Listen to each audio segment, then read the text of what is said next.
వాళ్ళు ఎందుకు ఏడుస్తున్నారని ఏదో లేదు నిజాయితీ పరులు అనుకున్నాను, తప్పు చేశారు కాబట్టి ఏడుస్తున్నారు. కొత్తగా జాయిన్ అయ్యారా? ఇదేంటమ్మా ఇదే అన్నమా తీయమ్మా. ఎందుకమ్మా ఏడో ఏంటి ఇదేంటి? ఇంకా అన్నం పెట్టలేదా? ఎందుకని ఇంకా అన్నం వండలేదా? భోజనం వండలేదు?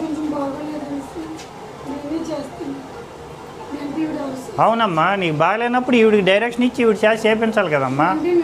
మీ వార్డెన్ ఏడమ్మా ఉండరా ఇక్కడ? నేనమ్మా ఫుడ్ కమిషన్ మెంబర్ కాంతారావు అమ్మా. నమస్తే అమ్మా. ఏంటమ్మా ఇక్కడ లేరేంటి మీరు హాస్టల్లో?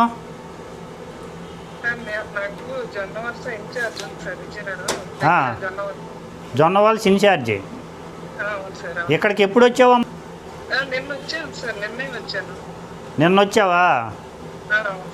ఇప్పుడు టైం 6:30 అయిందమ్మా. ఇక్కడ రైస్ లేవు, ఇంకా అన్నం వండలేదు. ఎప్పుడు వండుతారు ఏంటి అర్థం అవ్వట్లేదు. వీళ్ళు చూస్తేమో ఏడుస్తున్నారు. తప్పు చేయకపోతే ఎవరు ఏడవలసిన అవసరం లేదు కదమ్మా. ఏంటమ్మా మీరు ఏం వెరిఫై చేస్తున్నారమ్మా? మేము వచ్చాం సార్, ఏబీసీ మేడం కూడా వచ్చారు. అదే ఈరోజు ఎందువల్ల లేట్ అయింది మరి. అదే 6:30 అయింది. నీళ్ళు కాగుతున్నాయి తప్ప దాంట్లో రైస్ లేవు, కూరగాయలు లేవు, కూర వండలేదు.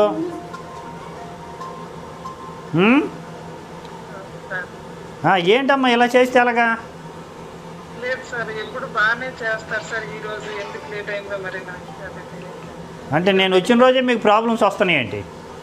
లేదు సార్, ప్రతిరోజు హెచ్పిటి. ఎక్కడ ఉన్నాయమ్మా మీ కూరగాయలు? ఎక్కడ ఉన్నాయి? ఉండమ్మా, లైన్లో ఉండమ్మా. ఎగ్స్ ఇవాళ బుధవారం సార్, ఎగ్స్ టమాటా. ఓకే, మీకు మంగళవారం, శుక్రవారం, ఆదివారం అమ్మ 3 రోజులే చికెను? శుక్రవారం, ఆదివారం, మంగళవారం సార్. ఓకే.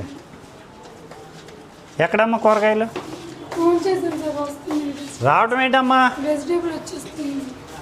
అది కదమ్మా వార్డెన్ గారు, ఈ కూరగాయలు వస్తున్నాయా లేవా అవన్నీ వెరిఫై చేసుకోవాల్సిన బాధ్యత మీదే కదా. కూరగాయలు ఇప్పుడు రావటం ఏంటి?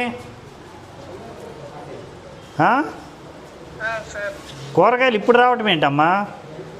లేదు సార్, ఎప్పుడు ముందుగానే తెచ్చి ఉంచుకుంటారు సార్.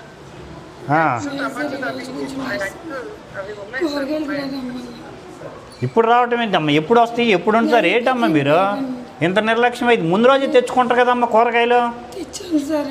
వారం రోజులు స్టాక్ ఉండాలి హాస్టల్లో. రూల్స్ ఫాలో అవ్వకపోతే ఎలాగమ్మా మీరు? ఆవిడ వాళ్ళదే కాదు, మీది కూడా తప్పు ఉంది.